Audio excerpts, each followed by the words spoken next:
മൂർഷിദാബാദിലെ സംഘർഷബാധിത സ്ഥലങ്ങൾ സന്ദർശിച്ച Bengal governor CV. Anand boss യാത്ര മാറ്റിവെക്കണമെന്ന മുഖ്യമന്ത്രി മമതാ ബാനർജിയുടെ അഭ്യർത്ഥന തള്ളിയാണ് ഗവർണർ മൂർഷിദാബാദിൽ ട്രെയിൻ മാർഗം എത്തിയത്. നിയമം കയ്യിലെടുക്കാൻ ആരെയും അനുവദിക്കില്ല എന്നും എന്തുവില കൊടുത്തും സാമൂഹിക വിരുദ്ധരെ അടിച്ചമർത്തുമെന്നും അദ്ദേഹം പറഞ്ഞു. 2 ദിവസത്തെ സന്ദർശനത്തിനെത്തിയ ഗവർണർ നാളെ ജനങ്ങളുമായും ഉദ്യോഗസ്ഥരുമായും കൂടിയാലോചന നടത്തും. ദേശീയ മനുഷ്യാവകാശ സംഘവും വനിതാ കമ്മീഷൻ സംഘവും മാൾഡയിൽ എത്തിയിട്ടുണ്ട്.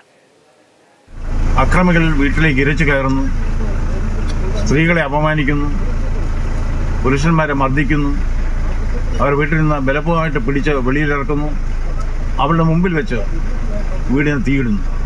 ഇതാണ് അവരിൽ പലരും പറഞ്ഞ കാര്യങ്ങൾ.